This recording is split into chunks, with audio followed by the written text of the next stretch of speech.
Hola, mi nombre es Gustavo Cairo, gracias a todos por venir a la defensa de tesis. Hoy voy a estar hablando sobre los efectos sociales en el aprendizaje humano. Para comenzar, es necesario que hablemos un poco sobre cómo es que aprendemos los humanos. Desde que nacemos, consciente o inconscientemente, estamos en un constante proceso de desarrollo, aprendiendo de nuestros padres, imitando a los que nos rodean, estudiando en escuelas, en universidades, etc. Todo lo que aprendemos viene dado por otras personas que decidieron compartir su conocimiento y nosotros en un futuro también podemos transmitir el nuestro a otras personas. Esa transferencia de conocimiento entre nosotros y particularmente a través de generaciones nos permitió como humanos desarrollar habilidades complejas que no hubieran sido posibles de desarrollar de otra manera. Por ejemplo, la agricultura, escritura, maquinaria u otros elementos complejos no se crearon de un día para el otro, sino que fueron resultado de generaciones de nuestros antepasados compartiendo sus conocimientos y generando mejoras sobre los mismos. Podemos decir entonces que el aprendizaje es un fenómeno social y sobre eso basamos todo este trabajo. Recién hablé de habilidades, pero ¿qué son? Bueno, la habilidad puede definirse como la eficiencia de un agente para realizar una tarea determinada y está influenciada principalmente por dos factores, la experiencia y la transferencia de información cultural. A través de ambos adquirimos conocimientos sobre algún tema y así podemos ir mejorando nuestra habilidad, que es lo que llamamos aprender. La transferencia de información, a su vez, está influenciada por la topología de la comunidad a la que pertenece el individuo. Y la topología hace referencia a cosas como cuántos agentes hay presentes en esa comunidad, qué tan conectados están entre ellos, cómo están conectados, etc. En otras palabras, si consideramos a la comunidad como una red de individuos interconectados, entonces podemos referirnos a la topología como la estructura y el tamaño de esa red. Como la información cultural por sí misma no es algo que podamos observar directamente, vamos a utilizar a la topología como una especie de proxy para saber cómo afecta a la habilidad. En este trabajo, entonces, nuestro objetivo fue responder cuál es el efecto de la topología sobre el aprendizaje. Para responder esa pregunta, tomamos al juego de Go como objeto de estudio. El juego es un juego de mesa de dos jugadores, en donde un jugador utiliza fichas negras y el otro blancas. Los tableros son grillas que generalmente son de 19 por 19, aunque puede haber de distintos tamaños. Los jugadores se turnan para colocar fichas en las intersecciones de esas grillas y una vez que están colocadas las fichas quedan inmóviles. Y va a ganar el jugador que capture la mayor cantidad de territorio con las fichas de su color. Eh, Algo para destacar es que hay una gran cantidad de configuraciones de tablero posibles y también una gran diversidad de habilidades, por ser un juego bastante complejo. Para poder realizar el estudio, lo primero que necesitamos fueron datos y nuestra fuente de información fue el sistema online OGS. OGS es un sitio web en donde jugadores pueden jugar contra otras personas. Y bueno, las partidas las conseguimos pegándole a las APIs de OGS con un scrapper y parsers que estuvieron hechos en Python. Analizamos partidas desde fines de 2005 hasta fines de 2013. Los jugadores en OGS pueden elegir contra quién jugar manualmente o el sistema también recomienda jugadores de habilidad similar. Y bueno, una vez que tuvimos los datos, los almacenamos en una base de datos basada en grafos, la que usamos se llama Neo4j, porque nos pareció la manera más natural de organizar y consultar la información. Una vez tuvimos los datos almacenados, los tuvimos que estructurar de alguna forma que nos permitiera trabajar con ellos y hacer los análisis que nos interesaban. Y bueno, como adelanté, lo más natural es utilizar grafos para eso, porque vamos a estar representando redes de jugadores. Acá tengo un ejemplo chiquito para explicar cómo fue confeccionada la red en base a la información de OGS. Entonces, asumiendo que tenemos estas tres partidas, la red va a tener esta pinta. Acá tenemos un nodo por cada jugador A, B y C. Hay una partida entre A y B. Entonces va a haber un eje uniendo esos dos jugadores. Como hay una sola, el peso de ese eje va a ser 1.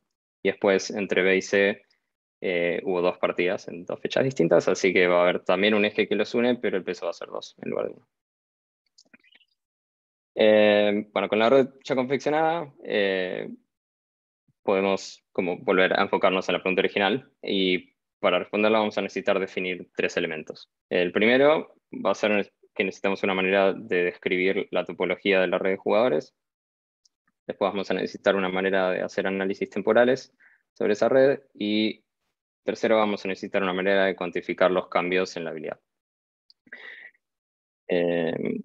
Bueno, el primer elemento. Como ya adelanté, la topología hace referencia a la estructura de la red, sus nodos y cómo se conectan. Y bueno, como describirla hay varias maneras y varias medidas. Algunas son clustering, caminos mínimos, centralidades. En particular, nosotros nos centramos en centralidades, justamente. Las medidas de centralidad intentan caracterizar la importancia de cada nodo dentro de la red para alguna definición de importancia. Y existen muchas distintas. En particular, las que usamos en el trabajo las elegimos por su capacidad de cuantificar de alguna manera el intercambio o transferencia de información en la red. En el trabajo usamos varias más, pero acá voy a hablar de dos en particular que voy a referenciar también más adelante en el trabajo. Así que voy a explicar brevemente de qué se tratan. La primera es Closeness Centrality, que la idea básica es que el valor es la distancia promedio invertida del nodo del que estamos calculando la centralidad hacia todo el resto. Entonces, por ejemplo, si tenemos este grafo y queremos calcular la centralidad del nodo P, lo podemos encarar primero como que vamos a calcular la distancia promedio de P a todos los otros nodos. Entonces, primero tomamos la distancia, o sea, tomamos este nodo como Q y la distancia de P a Q en este caso va a ser 1. En este caso, tomando este nodo como Q, acá la distancia va a ser 2. Esto siempre tomando como que el peso de los ejes es 1 en estos ejemplos. Y bueno, en este caso, tomando este nodo como Q, acá la distancia también va a ser 2. En total, todo eso, bueno, va a ser 5. Si estuviésemos calculando la distancia promedio, sería 5 dividido 3, 3 porque es la cantidad de nodos alcanzables desde el nodo P, que es el que estamos calculando la centralidad. Pero como la centralidad se define como el inverso, va a ser 3 dividido 5. Y bueno, eso da 0,6. Y si hacemos lo mismo para todo el resto de los nodos, esto es lo que vemos. Los valores para todos los otros valores de centralidad. La otra medida de centralidad es load centrality y se define como la fracción de todos los caminos mínimos que pasan por un nodo, pero calculada con un proceso de flujo. Veamos un ejemplo para ver de qué se trata. Si tenemos este grafo y queremos calcular el valor de centralidad para el nodo Q, lo que vamos a hacer es, primero vamos a tener en cuenta todos los caminos mínimos que hay para llegar de P a R, si tomando con P y R todos los pares adentro del grafo. Vamos a emitir una unidad de flujo desde el nodo P que se va a mover únicamente por los ejes que pertenecen a los caminos mínimos para llegar a R. Si hay más de un camino mínimo, la unidad de flujo que se emite desde P se va a repartir en partes iguales por cada uno de esos caminos mínimos. Y bueno, finalmente sumamos todo el flujo que pasó por Q para conocer el valor de centralidad. Entonces, en este caso, P emite una unidad de flujo, hay dos caminos mínimos para llegar a R, este que va por acá arriba y este que va por acá abajo. Entonces, como hay dos caminos mínimos, la unidad de flujo se divide en dos y bueno, media unidad de flujo viene por acá arriba, así que a Q en este caso llega media unidad de flujo por este camino mínimo y en este otro caso, esta media unidad de flujo que viene por abajo también llega a Q y bueno, después va a R. Así que en este caso tenemos una unidad de flujo. Después, la dirección de los caminos importa, ¿sí? Así que el par que teníamos como P y R va a ser distinto a tomando este nodo como P y este como R, así que los vamos a tomar al revés y P pasa a ser R y R pasa a ser P. Entonces, acá de vuelta es P emite una unidad de flujo, llega entera a Q y bueno, hay dos caminos mínimos. Entonces, bueno, acá por Q se suma otra unidad de flujo, y bueno, así con todos los pares. De P a R hay un único camino mínimo, así que la unidad de flujo llega entera a Q. El sentido inverso, lo mismo, acá suma otra unidad de flujo. Si ahora este nodo es P, de vuelta, mismo caso, hay una unidad de flujo, la inversa de vuelta, y finalmente nos queda este par de P y R. Acá en este caso hay dos caminos mínimos, yendo por la izquierda, yendo por la derecha, entonces de vuelta. Hay una unidad de flujo que sale de P, se divide en partes iguales. En este caso, únicamente media unidad de flujo pasa por Q, así que tenemos en cuenta solo esa media unidad de flujo. Pero después está el la dirección contraria, así que de vuelta acá el camino de la derecha es media unidad de flujo. Y bueno, todo eso, si sumamos es 7, y ese es el valor de centralidad para este nodo. Si hacemos lo mismo para todos los otros, nos quedan estos valores de centralidad. Ok, el segundo elemento entonces es una manera de hacer análisis temporales de grafos.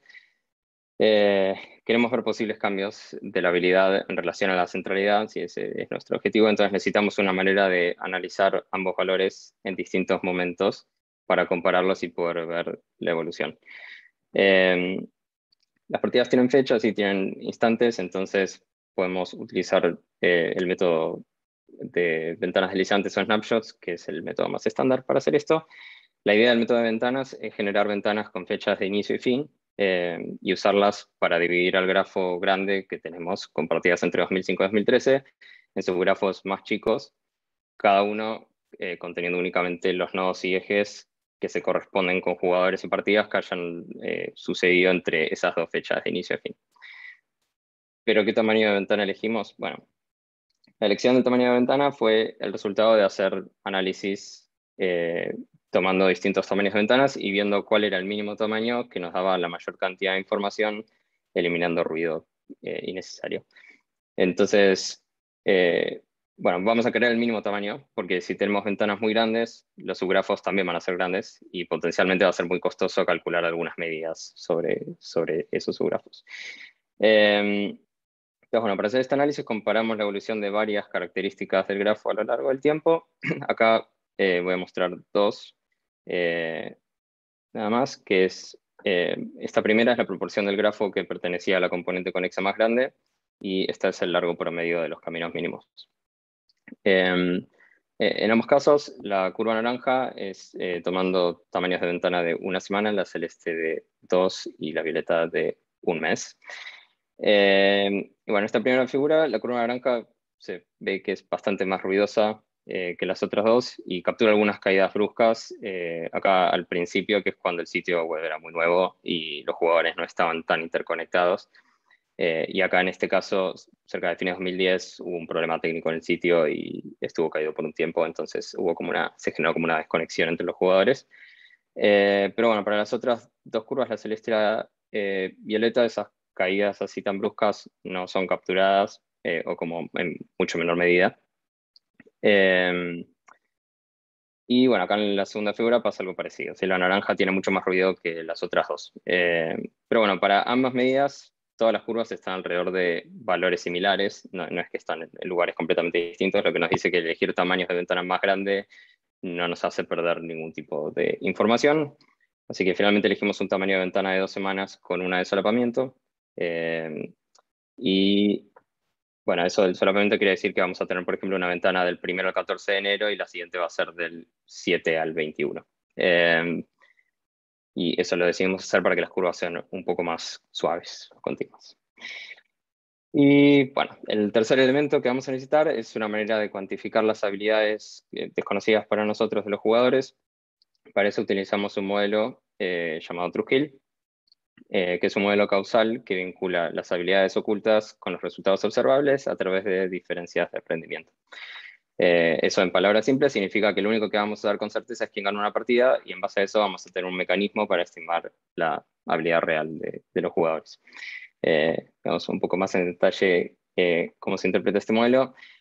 Acá lo que nos dice es que bueno, tenemos una instancia donde dos jugadores, I y J, se van a enfrentar en una partida de Go en este caso, y tienen alguna habilidad determinada, pero desconocida por nosotros. TrueSkill la va a representar esa habilidad como una normal que va a estar centrada en un mu, y bueno, nuestra incertidumbre va a estar alrededor de ese mu. Esta habilidad es lo que llamamos una distribución de creencias iniciales o creencias a priori, y no podemos saber directamente el valor de la habilidad, sino que vamos a tener que estimarla a través de eventos observables.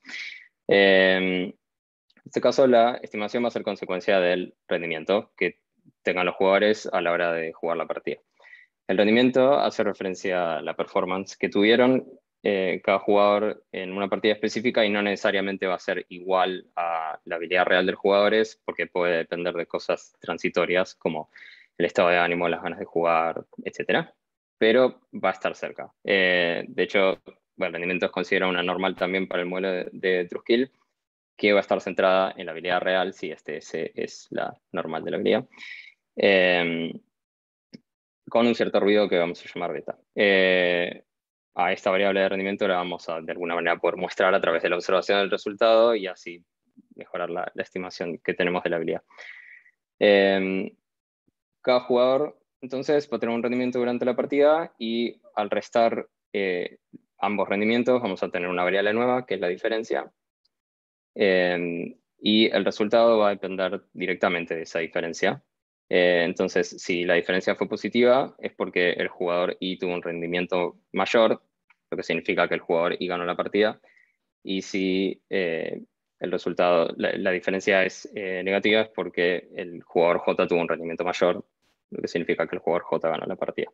Entonces, bueno, el resultado es el evento observable y es en lo que vamos a basar las estimaciones. Una nota importante es que una diferencia de beta puntos de habilidad entre los jugadores equivale, o sea, este beta de acá arriba, equivale a que el otro jugador, perdón, equivale a que el jugador con el valor mayor de habilidad tiene un 76% más de probabilidades de ganar que el otro. Entonces, por ejemplo, si tenemos dos jugadores y J, uno tiene una habilidad 10 y el otro 11 y beta es 1, esa diferencia de un punto significa que el jugador que tiene habilidad 11 va a ser 76% más probable que gane que el que tiene habilidad 10. La pregunta entonces que nos queda pendiente es cómo actualizamos la estimación. A partir de esto, como dije, la habilidad es representada como una normal en este modelo. Entonces, cuando observamos un resultado, sabemos quién tuvo mayor rendimiento. Y eso es lo que nos permite actualizar esa estimación. Truskill prueba un mecanismo para ir actualizando la normal que tenemos de la habilidad en base al concepto de sorpresa al resultado observado, que voy a explicar con un ejemplo ahora. Si tenemos dos jugadores con diferentes estimaciones de habilidades, y acá estas son las estimaciones que tenemos para un jugador azul y el rojo. En este caso tenemos mucha menos incertidumbre sobre la estimación del jugador rojo. Y también, bueno, la estimación nos dice que es mucho más alta el valor de habilidad que suponemos correcto para el jugador rojo que para el jugador azul. Si estos dos jugadores se enfrentan y gana el jugador rojo, entonces este sería el resultado esperado, ¿sí? Porque tiene una habilidad mucho más alta y en la que estamos más confiados. Entonces, como el resultado era esperado, Truskill no va a actualizar mucho las estimaciones, ¿sí? Hay acá un pequeño cambio en la curva azul, pero en general no cambió nada porque el resultado era esperado, la sorpresa era baja, entonces no hay una gran actualización. Pero si pasa lo contrario y gana el jugador azul, eso es bastante sorprendente, si no era el resultado que esperábamos, entonces la sorpresa es grande. Y bueno, acá vemos que la actualización que se hace del jugador azul es bastante más alta, también perdemos un poco de incertidumbre, así como que la campana se hace más angosta. Por el contrario, el jugador rojo, como teníamos poca incertidumbre sobre su estimación, acá disminuye un poco, porque perdió con alguien que aparentemente es bastante peor, pero no tanto porque una partida, como la estimación, la incertidumbre que teníamos era baja, una partida no va a cambiar de gran manera la estimación que teníamos. Entonces, bueno, en base al resultado, Truskill tiene un mecanismo para hacer estas actualizaciones y, bueno, tenemos normales nuevas que se van a usar para volver a repetir el proceso cada vez que tengamos una partida nueva. Bueno, con esos tres elementos, ahora sí podemos empezar a enfocarnos en responder la pregunta original de cuál es el efecto de la topología en el aprendizaje. Pero antes de meternos de lleno en eso, quisimos hacer un análisis sobre cuál era la relación entre la experiencia y el aprendizaje, que bueno, la experiencia era el otro de los dos factores que influyen en la habilidad. Para hacer ese análisis, separamos a la población en cohortes en base a cuántas partidas jugaron y graficamos las curvas de aprendizaje para cada una de esas cohortes. Bueno, lo primero que notamos es que acá las curvas son casi lineales en escala logarítmica, y acá ambos ejes, el I no se nota mucho, pero ambos ejes están en escala logarítmica, entonces eso nos dice que la habilidad crece exponencialmente respecto de la experiencia. Y otra cosa interesante es que acá, cerca del final de todas las curvas hay un leve decaimiento.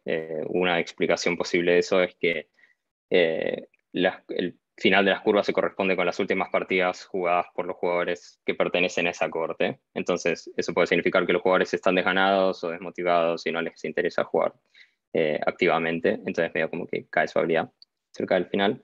Y bueno, lo último para resaltar es que una vez que los jugadores alcanzan las 64 partidas más o menos, que es tipo esta altura, a partir de la curva rosa, las curvas ya como que no se diferencian mucho entre sí. O sea, todos sus crecimientos y las habilidades son todas muy similares, están muy pegadas. Eh, pero por debajo de esa cantidad de partidas son todos jugadores que abandonan el juego relativamente rápido. Entonces la habilidad se mantiene bastante por debajo de todo este como clúster de curvas. Bueno, ahora sí, entonces el siguiente paso fue intentar utilizar la topología para ver si hay un efecto sobre la habilidad que nos permita separar a la población un poco mejor que lo que vimos que se podía lograr con la experiencia. Para eso, primero arrancamos por graficar las distribuciones de los valores medios, promedios de centralidad para cada medida usada. Para cada jugador, calculamos el valor promedio de cada centralidad a lo largo de todas las ventanas en las que ese jugador hubiera jugado, lo que significa que en cada histograma tenemos un único valor por jugador. Algunas medidas, como acá closeness, tenían distribuciones gaussianas y otras exponenciales como load. Acá está transformado el eje para escala logarítmica para que se vea como una normal y sea un poco más lindo. El siguiente paso entonces fue decidir una estrategia para analizar la influencia de la topología sobre el aprendizaje y decidimos dividir a la población en 3 grupos o cohortes y graficar las curvas de aprendizaje de cada grupo por separado para cada centralidad y ver cómo diferían entre ellas. Para como generar esas cohortes, tomamos, o sea, lo hicimos en base a percentiles, entonces tuvimos el percentil 33, todos los jugadores que caen por debajo de ese van a estar en lo que llamamos como el grupo, la corte de centralidad baja, entre el 33 y 66 va a ser centralidad media, y por arriba del 66 centralidad alta. Y bueno, si graficamos las curvas de aprendizaje para cada una de esas 3 cortes, esto es lo que tenemos en el caso de closeness y low centrality. Acá se pueden ver 2 cosas importantes. Por un lado, que las curvas están bien separadas. Y por otro, que la curva correspondiente con centralidad baja, que es la celeste, está por encima de las otras 2. Eso nos parecería estar diciendo que las centralidades más bajas son las que mayor habilidad tienen, pero eso fue un resultado muy intuitivo, porque la verdad es que esperábamos todo lo contrario, sí, que la curva de aprendizaje para la corte de centralidad alta estuviera por arriba de las otras, porque creíamos nosotros que la habilidad iba a ser mayor por estar como bien ubicado en la red. Entonces, esto en un principio como que nos hizo sonar una alarma y decidimos buscar maneras de verificar el resultado. Otra cosa que quiero notar es que acá todas las curvas arrancan en el mismo lugar, o casi. O sea que tienen los mismos valores de habilidad inicial. Eso se debe porque Truskill necesita un primer valor que es artificial para poder arrancar las estimaciones. Y ese valor generalmente va a ser malo porque no tiene por qué estar cerca del valor real de habilidad de los jugadores. Pero bueno, entonces eso nos iba a preguntarnos si estábamos viendo la evolución de la habilidad o si estábamos nada más viendo como la convergencia de las estimaciones de Truskill a partir de esos valores iniciales, artificiales. Entonces, recapitulando, tenemos un resultado poco intuitivo, una mala estimación de la habilidad inicial, porque arrancamos con esos valores ficticios, y agrego un problema más, que para clasificar a los jugadores vemos las centralidades a lo largo de toda su historia, pero no necesariamente tiene sentido ver a todas las partidas como un bloque, como un todo, porque vamos a estar considerando simultáneamente la centralidad de un jugador al principio y al fin de su historia, que potencialmente pudo haber cambiado mucho a lo largo del tiempo. Entonces, bueno, a partir de ahora voy a hablar sobre qué estrategias usamos para poder verificar los resultados y despejar estas 3 dudas, pero voy a arrancar de atrás para adelante con estos 3 problemas. El último ítem fue fácil de solucionar. Básicamente decidimos cambiar el cálculo de la centralidad para únicamente incluir las centralidades de las primeras 50 partidas únicamente en el promedio, en lugar de toda la historia. Veamos el siguiente problema, que es que tenemos malas estimaciones iniciales con TrueSkill. Voy a dar un ejemplo para mostrar bien cuál es el inconveniente. Si asumimos que tenemos dos jugadores, A y B, con las mismas estimaciones iniciales, y que va a haber dos partidas jugadas entre ellos, ¿sí? En una gana A y pierde B, y en la otra gana B. Sí, o sea, cada uno va a ganar una partida y va a perder una partida. La intuición sería que ambos tienen la misma habilidad, pero veamos qué pasa con TrueSkill. Con TrueSkill, sí, en el caso que A gana, la estimación después de la primera partida nos va a decir que la habilidad de A va a aumentar y la de B va a disminuir. Ahora, en la segunda partida pasa lo contrario. O sea, acá hay menos incertidumbre en estas dos curvas si las comparamos con las anteriores, pero bueno, acá la estimación de A baja y la de B sube, y eventualmente convergería, pero por ahora está oscilando, ¿sí? Y no tiene pinta de mostrar que los jugadores tienen la misma habilidad, al menos hasta esta altura. Pero bueno, veamos ahora qué pasa con un método nuevo que se llama TrueSkill Through Time. Es la curva azul. TrueSkill Through Time es capaz de mostrar mucho más rápidamente que los jugadores parecerían tener la misma habilidad, sí, porque introduce una técnica que se llama smoothing para propagar información futura de eventos pasados y no únicamente hacia el futuro, sí, hacia adelante. Eso significa que cada vez que veamos una partida nueva, el resultado de una partida nueva, vamos a actualizar las estimaciones no solo para adelante, sino también a las estimaciones que ya habíamos hecho sobre partidas anteriores. Eso logra que vamos a necesitar menos partidas para llegar a la convergencia, sí, como se ve acá, y además que tengamos estimaciones de habilidad más precisas desde incluso las primeras partidas, sí. O sea, en este caso, para la primera ya sabemos que tienen la misma habilidad. No voy a entrar más en detalle de cómo funciona TrueSkill Through Time, pero lo importante es quedarse con esa idea de que en TrueSkill Through Time la información se propaga en ambas direcciones, para atrás y para adelante. Entonces, bueno, volviendo a graficar las curvas que mostré antes, pero ahora usando TrueSkill Through Time como medida de habilidad en lugar de TrueSkill, tenemos estas curvas. Seguimos teniendo la separación entre las curvas, entre las distintas cortes.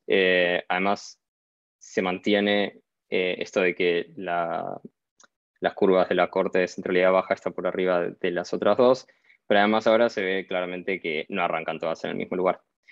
Lo que, bueno, nos dicen que nos asegura que las habilidades iniciales efectivamente no eran las mismas. Pero bueno, ahora que sabemos que las habilidades iniciales no eran las mismas, nos preguntamos si no podría estar sucediendo que estemos mezclando en cada curva jugadores con habilidades iniciales muy dispares. O sea, algunos que aprendieron muchos con otros que no. Y bueno, para intentar validar ese resultado, entonces, fue qué pasa si miramos por separado las curvas para jugadores que tienen la misma habilidad inicial, para no mezclar jugadores muy disparecidos. O sea, básicamente, ¿qué pasa si hacemos como una división más y analizamos por separado los grupos en base a sus habilidades iniciales? Para encarar eso, tomamos una estrategia similar a lo que tomamos cuando dividimos a la población en cortes en base a sus medidas de centralidad, pero esta vez utilizamos los valores de habilidad inicial en lugar de los valores de centralidad. Este es un histograma con los valores de habilidad iniciales para los jugadores, y lo dividimos en 5 grupos, los 3 coloridos y estos 2 grises. Los 2 grises los descartamos para evitar incluir en las curvas de aprendizaje jugadores que justamente estén como en zonas grises o como en términos medios entre lo que clasificaríamos como habilidad inicial baja, media o alta. Y bueno, llamamos a los grupos habilidad inicial baja, media y alta, como está acá. Y bueno, con estos cambios, para cada uno de estos 3 grupos, repetimos el análisis de antes, pero por separado. En el caso de habilidad inicial baja, acá todas las curvas vemos que crecen y crecen bastante, pero no hay mucha separación, o sea, no hay separación prácticamente, están todas bastante amontonadas. Y en el caso de habilidad inicial alta, pasa casi que lo opuesto. Acá no hay crecimiento prácticamente, aunque bueno, también están todas amontonadas y no hay separación. Eh, Ahora, el grupo interesante es el de habilidad inicial media. Acá las curvas crecen y además se mantiene una separación por cortes que además es la misma, o sea, mantiene el mismo orden que veníamos viendo antes, donde la centralidad baja se mantiene por encima de las otras dos.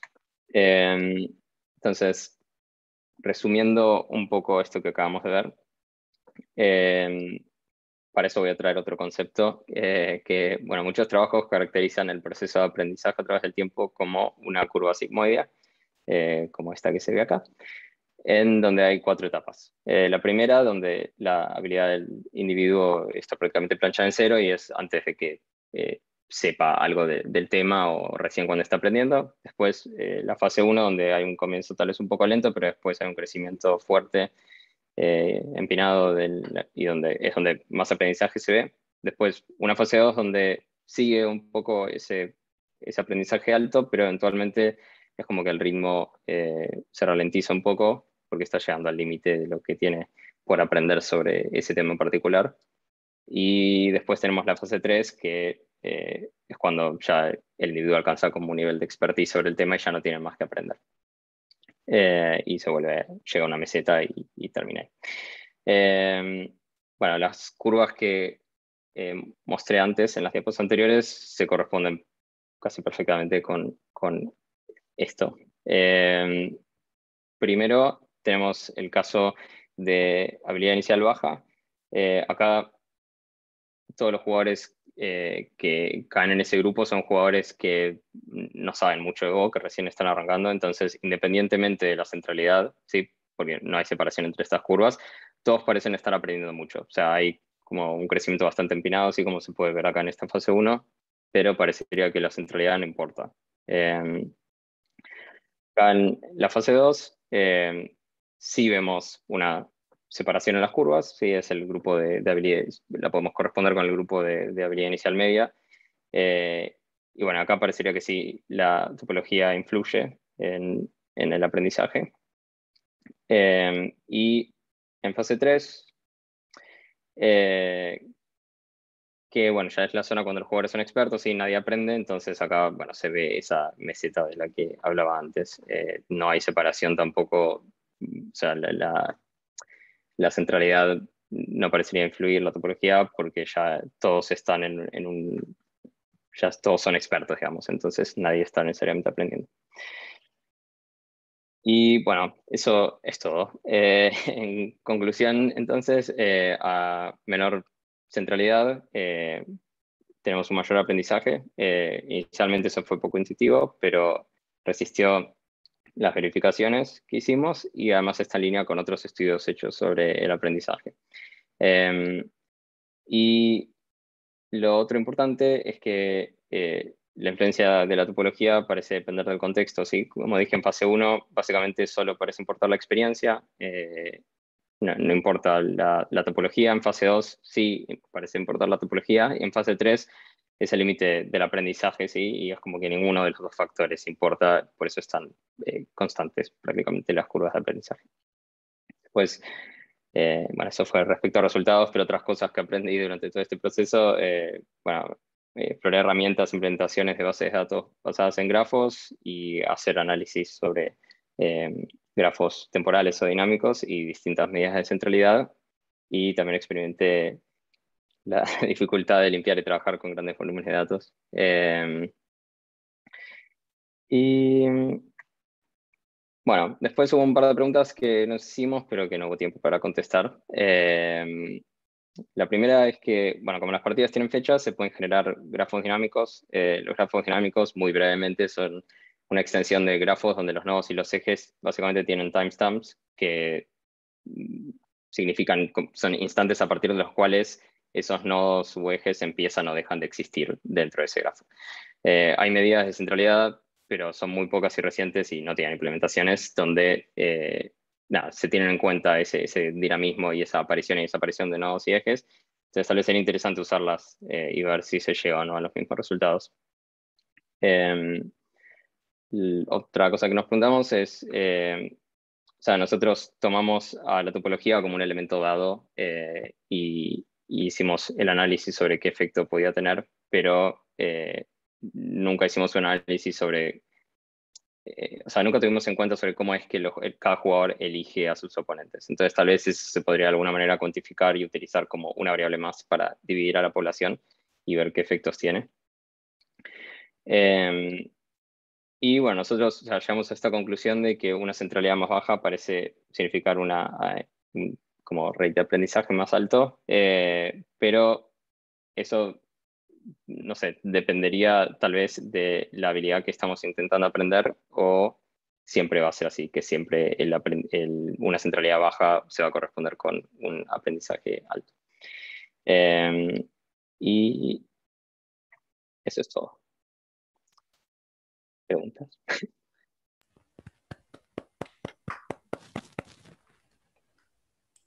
Muchas gracias, Gustavo. Bueno, empezamos con las preguntas. A mí me gustó la presentación, pero no soy imparcial. Flavia, ¿te parece empezar? Dale. Dale, bueno, eso, felicitaciones por la presentación, que también me gustó Hola, mucho, Tomás, ¿cómo estás? y cómo estaba escrita la tesis. Bueno, La verdad que estaba muy clara y nada, muy precisa, digamos, impecable la escritura, la verdad que digamos, nada para corregir. Y Gracias. muy linda la presentación también muy buena, y el trabajo me pareció muy interesante.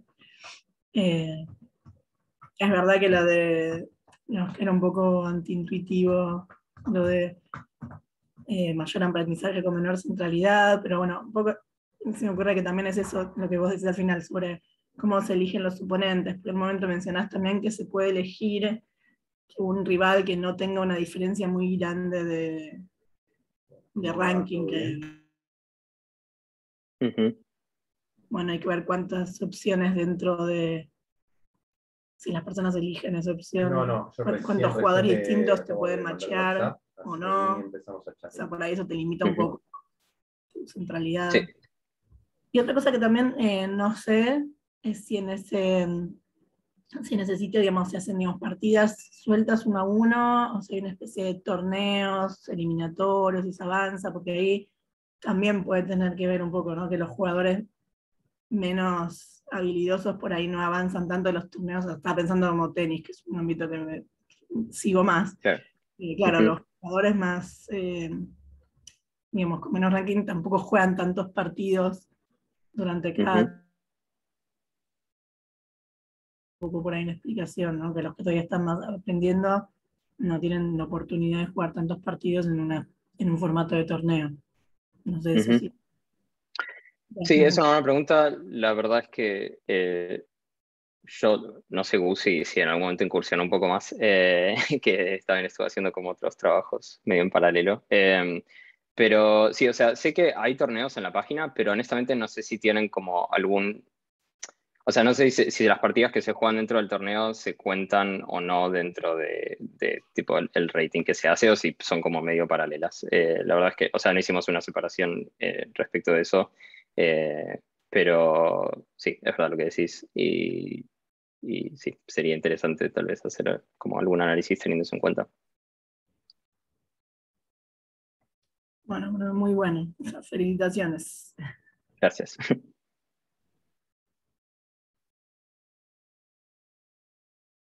¿Quieren pasar al siguiente? Voy yo. A mí también me gustó la tesis, me parece que está muy acotada en el buen sentido. O sea, se propone hacer algo y lo hacen, me parece que está muy bien hecho. Fácil de leer, por momentos me resultó un poquitito demasiado adjetivada algunos pasajes, pero nada mal. Me parece que es una muy linda tesis y muy lindo trabajo. Una cosa que me Gracias. quedó ahí, de nada, una cosa que me quedó ahí dando vueltas es el tema de las medidas, que ustedes hacen medidas de centralidad y presentan muchas medidas y analizan muchas medidas. Me quedó la sensación de que me hubiese gustado un pequeño análisis de qué implicancias tiene cada medida o alguna interpretación a priori de algunas medidas, aunque sea, porque me parece como que analizaron un montón de medidas, algunas dieron cosas interesantes y se quedaron con esas. Bueno, tal vez hubiese estado bueno al menos de esas con las que se quedaron, de alguna interpretación de qué significan, ¿no? Como que por un momento la tesis se desprende del sentido de lo que ustedes están analizando y pasa a ser como una cosa un poco más abstracta de medidas que no significan nada. Entonces, eso me hubiese gustado encontrar, como un pequeño análisis de esas medidas de centralidad, al menos las que dieron algo, bueno, qué sentido tienen. Después me anoté varias cositas, no me quiero extender demasiado.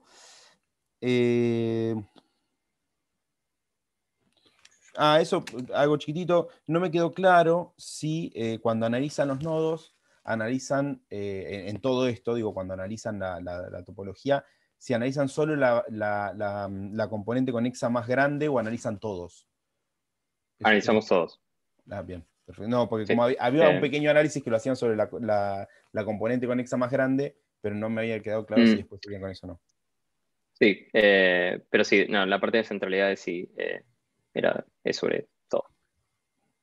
Y después otra cosita, bueno, otra cosita de los gráficos ahí que muestran ustedes las curvas de cómo van cambiando estas métricas de centralidades. La parte sombreada, ¿qué es? Es el desvío. El O sea, la desvío varianza. Sí. estándar. Bien. Sí. ¿Hicieron o pensaron hacer o tienen planeado y pensaron algún tipo de test estadístico, por ejemplo, para ver si ese aumento de la curva que ven es significativo al menos entre el principio y el final? Bueno, originalmente no, o sea, está bien lo que planteas y lo de un test estadístico, no, creo que no sé si lo planteamos en algún momento, creo que no que recuerde, pero algo que también se relaciona un poco con lo primero que mencionaste de que tal vez sí, no intentamos encontrar o no explicamos cuál sería la interpretación que se le podría dar a alguna de esas medidas de centralidad. Una de las cosas que en algún momento pensamos en incluir en la tesis era hacer una regresión, básicamente, sobre, o sea, con todos estos parámetros y las medidas de centralidad y ver si podíamos generar, o sea, si esas variables eran o no significativas. Claro. Y bueno, potencialmente también encontrar tal vez alguna explicación más intuitiva sobre por qué algunas medidas de centralidad si eran efectivamente variables significativas dentro del modelo de la regresión. Nada, o sea, porque alguna explicación más intuitiva de eso. Pero nada, al final después decidimos no incluir eso en parte de este trabajo porque se estaba haciendo demasiado largo. Así que nada, queda como también algo medio trabajo futuro. Bien. No, creo que eso es todo. Sí me gustaría que vos ahí hiciste esto es todo con respecto a la tesis en sí, al trabajo, que como les digo, me parece que está muy bueno, el resultado está muy lindo y me parece que más allá de eso antiintuitivo que ustedes plantean, creo que termina siendo intuitivo. Me parece que era Sí. antiintuitivo a priori, pero después decir, claro, cuando dividís ahí por la habilidad inicial. Entiendo que hay un montón de limitaciones con esto de no podés controlar si los jugadores están en otro servidor jugando a la vez y teniendo más experiencia. Bueno, esto de los torneos que no sabes si están registrados, si juegan en la vida real por fuera de internet y perdés la noción. Sí. Por ahí algún juego que no se pudiera jugar por fuera de un determinado servidor sería ideal, ¿sí? Pero bueno, como otras cuestiones. Vos hiciste ahí un pequeño resumen de las habilidades técnicas que aprendiste. Y yo te pregunto, porque esto es una tesis de licenciatura donde uno se introduce en el ámbito de investigación, ¿qué aprendiste a nivel de la investigación? O sea, más allá de lo técnico, ¿con qué te quedás de la investigación? Creo que lo que más me quedo en retrospectiva es como que siempre hay más preguntas para hacerse. O sea, creo que como vos dijiste, o sea, arrancamos, al final el trabajo creo que quedó como bastante acotado igual, pero siento que cada vez que teníamos una pregunta, bueno, trabajábamos para intentar encontrar una respuesta y al final teníamos una respuesta, entre comillas, y era algo completamente o antiintuitivo o que tal vez no entendíamos o no sé, era como que siempre podías Y llegar a tenés más surgir otra preguntas. pregunta a partir de eso, Claro. sí. Y es como que nada, por cada pregunta que respondías era como que salían otras cuatro. Y nada, creo que eso tal vez es lo más, eh, no sé, que no experimenté durante la carrera, digamos, ¿no? Como que es lo más distinto. Sí, eso es la investigación. Bienvenido. Ujú. Bienvenido al mundo de la investigación. Si querés seguir adelante, es así. Es una medusa, ¿no? Y te cortás una Ujú. cabeza y surgen tres. Bueno, Sí. las preguntas en investigación son así. Bueno, nada, eso. Ujú. Muy, muy, muy lindo trabajo. Y sí, obviamente el trabajo empieza a ser desorganizado, pero está bueno que lo hayan podido organizar bien en la tesis, más allá de que van surgiendo miles de caminos y uno a veces analiza 3 caminos a la vez y después toma uno, que la tesis esté plasmado un camino tomado, me parece algo positivo que está muy bien hecho en ese trabajo. Ujú. Gracias. Y de paso meto para agradecerles también a Esteban y Gustavo que ayudaron un montón en ese aspecto. Porque nada, como dije, es como que llegó un momento donde empezó como a crecer en todas las direcciones y creo que nada, tipo, gracias por saber, eh, nada, tipo, controlarla, digamos, eh, y haber llegado a este estado.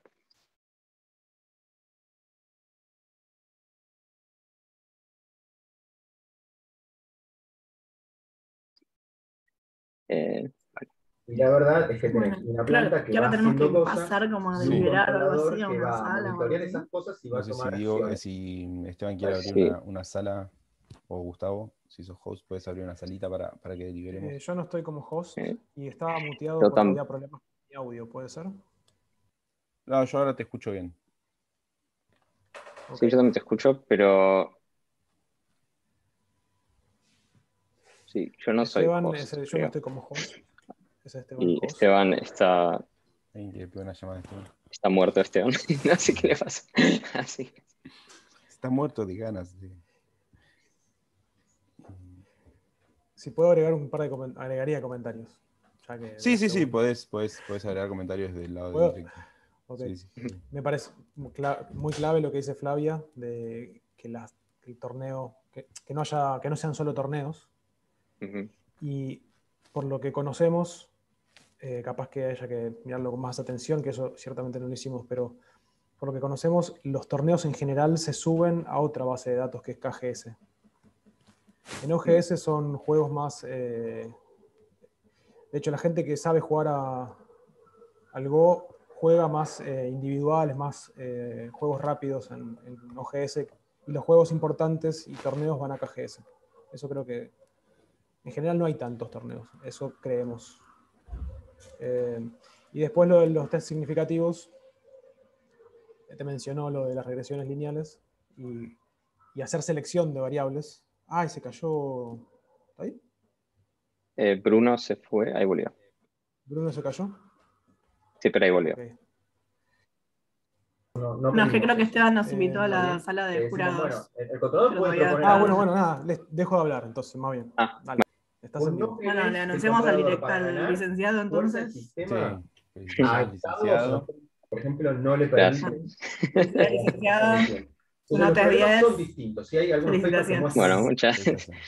muchas nosotros gracias. No puedo adoptamos creer. Eh, gracias. Ahora a festejar. Fin de carrera de computación. Fin de carrera. Camino largo. Sí, muy largo. Una gran carrera, una Gracias. gran carrera. Sí. Nada, de vuelta para cerrar, gracias Esteban y Gus por todo este tiempo. Al final me recibí, ¿viste, Esteban? Y nada, bueno, gracias Bruno y Flavia por haber leído la tesis y haber sido jurados. Y gracias a todos los que me estuvieron viendo y que me bancaron todos estos años quejándome y llorando por la tesis. Así que nada, gracias. De nada, un placer. Ujú. Gracias, Herrero. Bueno, Bueno. Iba a decir, Adiós. cerramos acá. Ahora vamos unos sanguichitos. Sí, ahora vamos a los Sí. sanguchitos. Me faltan los sanguchitos. Ahora ir al bar. pero Sí, de repente va. podemos hablar de Disfrútalo, la Gustavo. Yo película. apostaba que no llegaba, Eh. ¿viste? Me cerraste la boca. Qué Aparece. malvado. Sí. Como las cosas pueden Ah, Pero siempre le tuve fe. gracias. Sí, sí, vos siempre estuviste ahí Bueno, firme. Nada, bueno, gracias también por arreglar la transmisión, Gus. Nada, hablamos y dale. gracias. Abrazo Nos grande. vemos. Muchas gracias a todos. Bruno, Chao. Claudia, Esteban. Abrazo.